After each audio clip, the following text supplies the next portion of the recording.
Also, when you want to make an animations folder for your weapon, and then at the end you're just going to drag all your animations into that folder and compile it. Okay, so we got our firing done. That was pretty complex firing for if you're a beginner at this. Okay, so just select everything and make sure you deleted all the keyframes. It should go back to the beginning pose. And now for idle. Idles, they're really easy. Just go set the keyframe to 30 or maybe 40. Let me try 40. Not 30 usually works good for me. Sometimes I do 60, but it's just taking up unnecessary space. Basically what you do is you just set a keyframe at 0, 15, and 30, and at 15 you want to move it up just a little bit so it looks like he's breathing and his chest is rising and falling. Okay. I used to do 60 where it looped twice, but that would just make it inconsistent. Like sometimes it would go higher and lower, and it just made the Again, I forgot to rename it before I exported. You'll want to do that. Save as. Always click save as, because otherwise you'll get it overwritten, and that's not fun. So export again with the correct file name. First person light off, that's not used. You're gonna find a couple of those if you're looking through these animations. First person light off, it's not used in game. It was gonna be for when you turn the flashlight off, so you can go ahead and not export that. And then first person melee, right? You want to go ahead, delete these keyframes, take auto key off. See, that's about 37, so I'm gonna move this to about 40. Again, set the keyframes. Save this as first person melee. And then my melee animation is just going to be stabbing with the Mauler's blade down here. So at about 8 frames, I'm going to have this hand move over here. Wow, you can't even see it in the origins. Okay. Going to have this move over here. Like this. No. Okay. And then rotate it so that it's like he's winding up to hit some dude.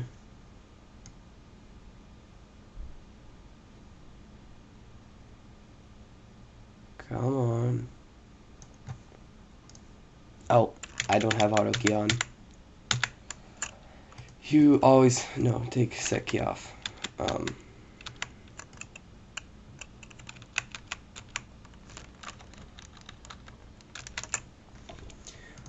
Always have auto key on when you're moving it, because otherwise it's not going to show up.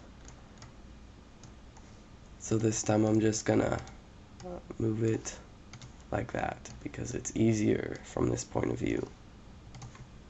That weapon actually looks really huge in his hands. And in melees, don't be shy about moving this frame really close to the beginning.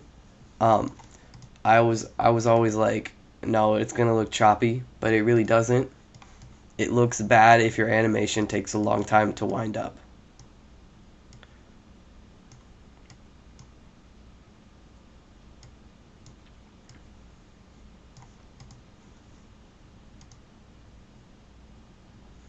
Okay, so my animation, that's just the start. It's just gonna go like that, and then maybe at 6 he's gonna move his hand out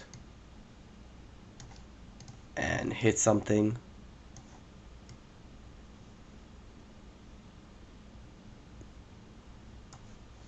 And then select everything at frame 7, set another key, and then I don't know, Halo melees, or like the melees, they kind of bounce. I don't know, like when you hit a target, they kind of like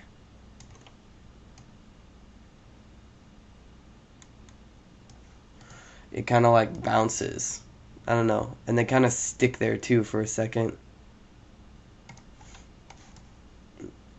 I'm gonna make these ones farther apart.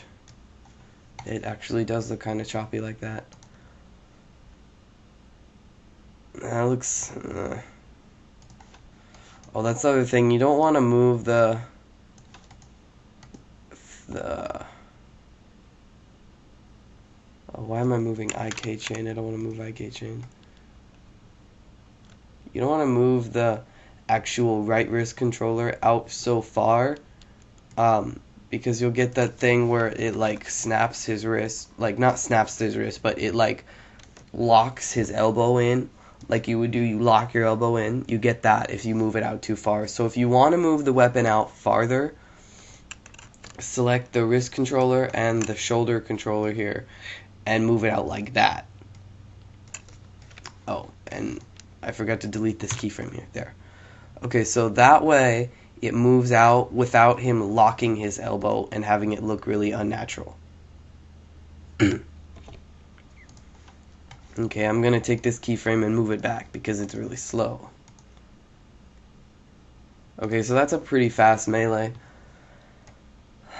So go ahead and take your keyframe, your frame count. Always set it to 1 higher. If I set it to 20, that keyframe will be gone.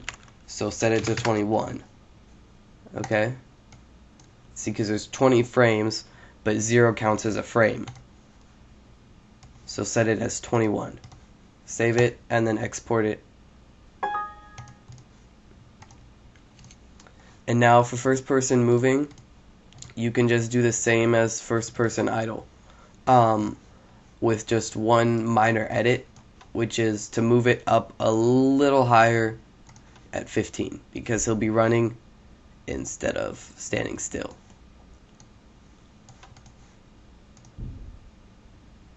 Okay, so it just goes just a tad higher to show that he's running instead of, and I did it again with the not renaming. And also, let me just change this first, and then, okay, first person moving has to be a JMO. The other ones can be JMM or JMA, but this one has to be JMO, because it's just a special file type. Overlays, I don't know what those are. You don't need them. First person posing is that animation that plays after you've stood there for a while. If you're not doing anything, it'll be that one that just like looks at the gun, does something interesting with it. So just set it to like 120 or something similar. Mine's gonna be, I'm just gonna have him spin the, or no, I'm not gonna have him spin it. That'd be too complicated, I think. I'm gonna have him look at this, pull the slider back, and then set it back into its regular position. So go ahead and turn auto key on. And then you want to make everything in this one not as fast as in your other ones, because it's the posing animation, so he's not really in a hurry like with a reload. A reload, you want to be fast. You want that to be a quick, hard, you know, like everything is panicked almost. Well, not really panicked, but just like everything is, you know, quick and efficient.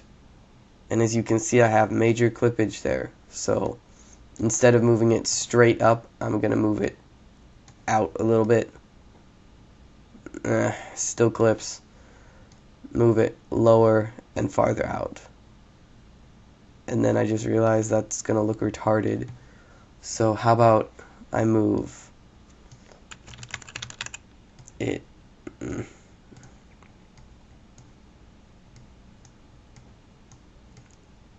So yeah, basically he's going to grip that little bolt thing. I don't know what you want to call it. I'm not really familiar with all the technical terms.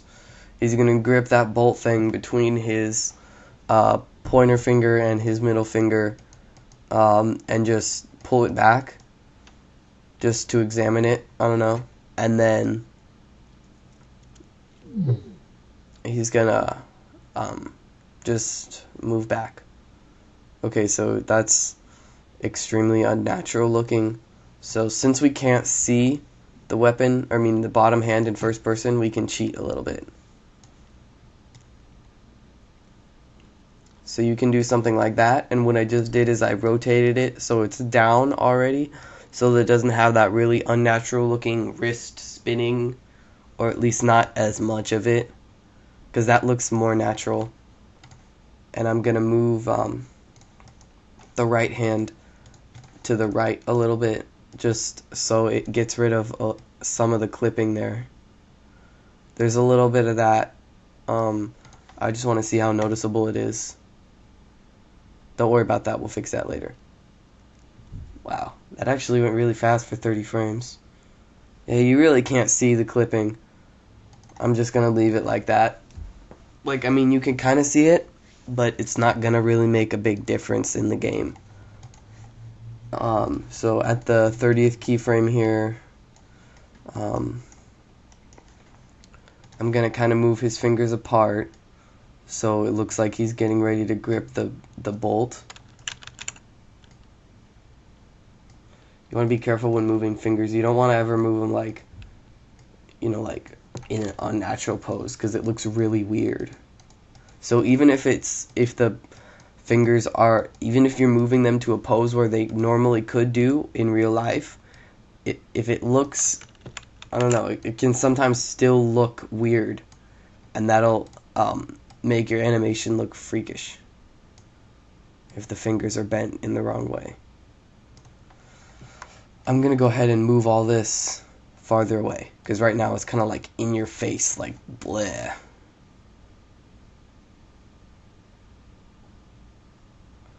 Okay, so it's gonna go like that, and then frame 31, go ahead and set it, and then move that frame to like 35, and what we've done there is created a gap where nothing really moves, so that the gun, isn't doing that so that the gun isn't going back down when I'm trying to make him pull the bolt back.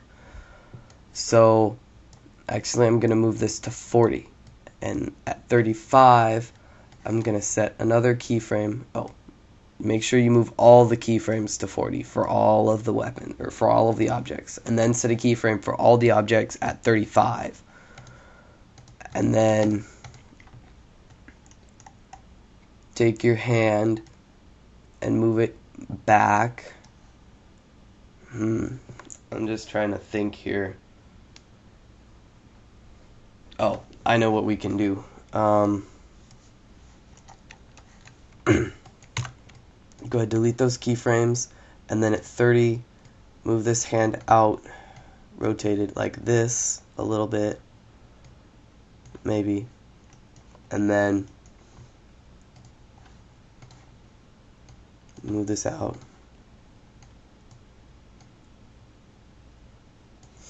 There. Mostly gets rid of that clipping issue, and also looks more natural.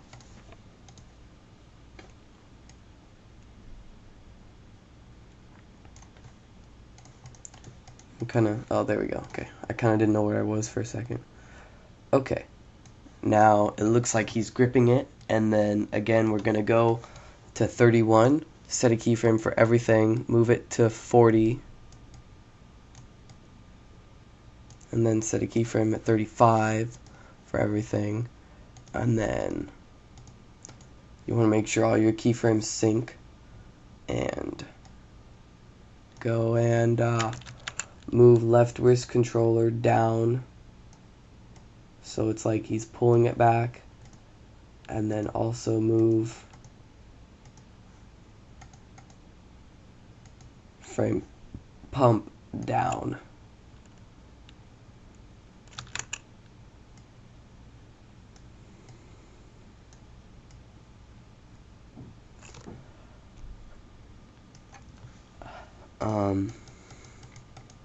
It's kind of at an awkward rotation, so like it looks kind of dumb. I'm just gonna move it one axis at a time.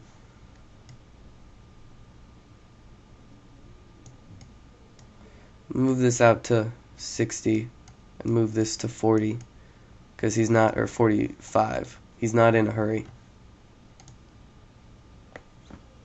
We'll fix that clipping issue.